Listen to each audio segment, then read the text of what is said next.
old sock. How is this going to help stop my sneezing? Ooh, that has given me a mega monster idea!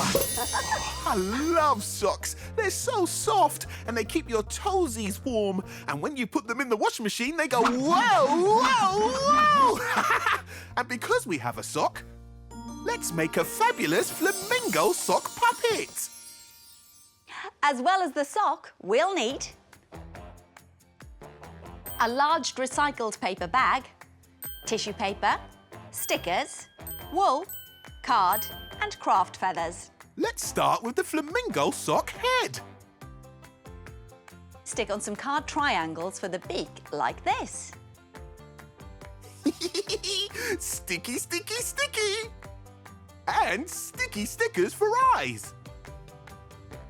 If you don't have stickers, paper circles and glue work well too. Now for the long flamingo legs. Use 2 long strips of card and 2 triangles for the feet.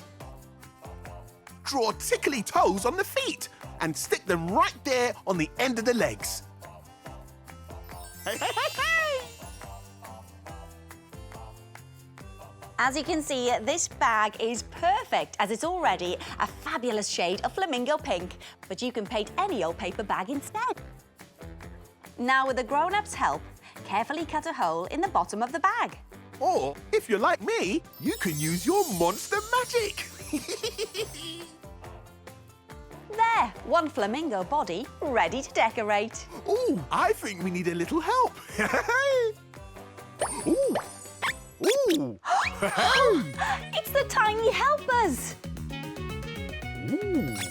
Whoa. They've used tissue paper strips, wool and craft feathers to decorate. Thanks, tiny helpers. Oh. Bye-bye. Let's stick the legs onto the flamingo's body like this. Oh, I love, love, love sticking. Now, let's open up the bag. And poke the head through the hole in the body. One fabulous flamingo sock puppet all finished. And you can make one too. That flamingo has me tickled pink.